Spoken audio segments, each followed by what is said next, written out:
Chapter 2 এর আমরা কিছু বোর্ড কোয়েশ্চেন সলভ করি। ঢাকা বোর্ড 2022 বলছে যে কচুরিপানা পানিতে ভাসে কেন? বলবো যে কচুরিপানার মধ্যে তোমার অ্যারেনক্যামা টিস্যু থাকে। আর অ্যারেনক্যামা যে সকল অ্যারেনক্যামার মধ্যে বাতাস থাকে কুঠুরি মানে বায়ু কুঠুরিযুক্ত প্যারেনক্যামাকে বলা হয় অ্যারেনক্যামা। যেহেতু এদের মধ্যে বাতাস থাকে এদেরকে অ্যারেনক্যামা বলে, এর জন্য এটা পানিতে ভাসতে পারে। এল এর গঠন ব্যাখ্যা করো। এল হচ্ছে তোমার হৃৎপেশির মধ্যে বলবা যে এই সকল পেশিগুলো লম্বা, এরা শুধুমাত্র লম্বা শাখানে, তো এদের ইন্টারক্যালেটেড ডিস্ক থাকে। মানে ইন্টারক্যালেটেড ডিস্ক হচ্ছে এক কোষ আর এক কোষের পাশাপাশি দুটি কোষের সূক্ষ্ম সংযোগ স্থলকে বলা হয় ইন্টারক্যালেটেড ডিস্ক।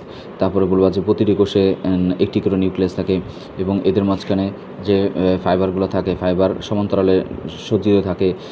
আর বলবো যে এরা হৃৎপিণ্ড, শুধুমাত্র হৃৎপিণ্ডের মধ্যে অবস্থান করে।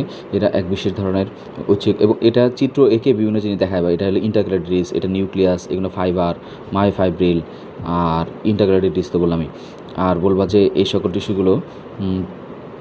টিস্যুগুলো বিশেষ ধরনের উচ্ছিক পেশি, কারণ এর মাঝখানে এদের গঠনের দিক থেকে এরা প্যারেনক্যামা কী বলে গঠনের দিক থেকে এরা ঐচ্ছিক হলেও কাজের দিক থেকে এরা অনৈচ্ছিক, তাই এরা বিশেষ ধরনের অনৈচ্ছিক পেশি। এর ভূমিকা ব্যাখ্যা করো। চিত্র অবশ্যই দিতে হবে। এর ভূমিকা ব্যাখ্যা করো। এমটা দেখায় বা এটা হলো তোমার এটা মেইনলি রক্তকণিকা বোঝাচ্ছে। এর ভূমিকা ব্যাখ্যা করতে বলছে। এটা রক্তকণিকার মধ্যে এটা হলো তোমার লোহিত রক্তকণিকা আরবিসি। এটা হলো তোমার এটা শ্বেত রক্তকণিকা। এই শ্বেত রক্তকণিকা এটা হলো গ্র্যানুলোসাইট, যাদের মধ্যে দানাদার উপাদান থাকে, এটা গ্র্যানুলোসাইট। আর এটা অ্যাগ্র্যানুলোসাইট হতে পারে, এটা লিম্ফোসাইট অথবা মোনোসাইট। এটা গ্র্যানুলোসাইট, এটা হতে পারে নিউট্রোফিল, বেজোফিল, ইসোনোফিল। তো বলছে এর ভূমিকা ব্যাখ্যা করতে, মানে এটা হলো রক্তকণিকার ভূমিকা ব্যাখ্যা করবে। তাহলে লোহিত রক্তকণিকার গুরুত্ব দিবা যে লোহিত রক্তকণিকা এটা ভূমিকার মধ্যে লিখবা যে এদের মধ্যে হিমোগ্লোবিন থাকে। হিমোগ্লোবিন রঞ্জক পদার্থ থাকায় রক্ত লাল হয়, এবং হিমোগ্লোবিন অধিকাংশ অক্সিজেন পরিবহন করে, সামান্য পরিমাণ কার্বন ডাইঅক্সাইড পরিবহন করে, এবং এরা রক্তের ঘনত্ব নিয়ন্ত্রণ করে। তারপরে হচ্ছে বলবা যে রক্ত অ্যাসিড ক্ষারের ভারসাম্য রক্ষা করে। তারপর রক্তের মধ্যে রক্তের গ্রুপ বলবো যে এদের মেমব্রেনের চারপাশে বিভিন্ন প্রোটিন বা অ্যান্টিজেন থাকে, যা রক্ত গ্রুপ নির্ধারণ করে। তারপর বলবো যে হচ্ছে শ্বেত রক্তকণিকার মধ্যে বলবো শ্বেত রক্তকণিকা এরা গ্র্যানুলোসাইট, এরা দুই ধরনের হতে পারে। গ্র্যানুলোসাইট হতে পারে।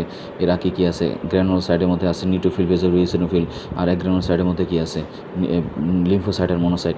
তোমাদের আসলে চ্যাপ্টার 6 পড়া হয়ে গেলে তখন এটা ভালো করে লিখতে পারবে। এটা চ্যাপ্টার 6 এর সাথে সম্পর্ক আছে। এমএর ভূমিকার মধ্যে তারপর বলবো যে এটা কী করে? শ্বেত রক্তকণিকার মধ্যে বলবো নিউট্রোফিল হেপারিন তৈরি করে। বেজোফিল হেপারিন তৈরি করে। নিউট্রোফিল ফ্যাগোসাইটোসিস পদ্ধতি জীবাণু ধ্বংস করে। তুমি যদি আলাদা প্রত্যেকটা না বলতে পারো, ওভারঅল শ্বেত রক্তকণিকার কাজগুলো বলে দেবা। যেমন এরা জীবাণুর বিরুদ্ধে রক্ষা করে, হেপারিন তৈরি করে, অ্যালার্জির বিরুদ্ধে কাজ করে, এরা যে রোগ প্রতিরোধে ভূমিকা রাখে, অ্যান্টিবডি তৈরি করে, অ্যান্টিবডিগুলো রোগ প্রতিরোধে ভূমিকা রাখে। তারপর হচ্ছে হেপারিন তৈরি করে, যেটা রক্তনালীতে জমাট বাতি দেয় না, এগুলো।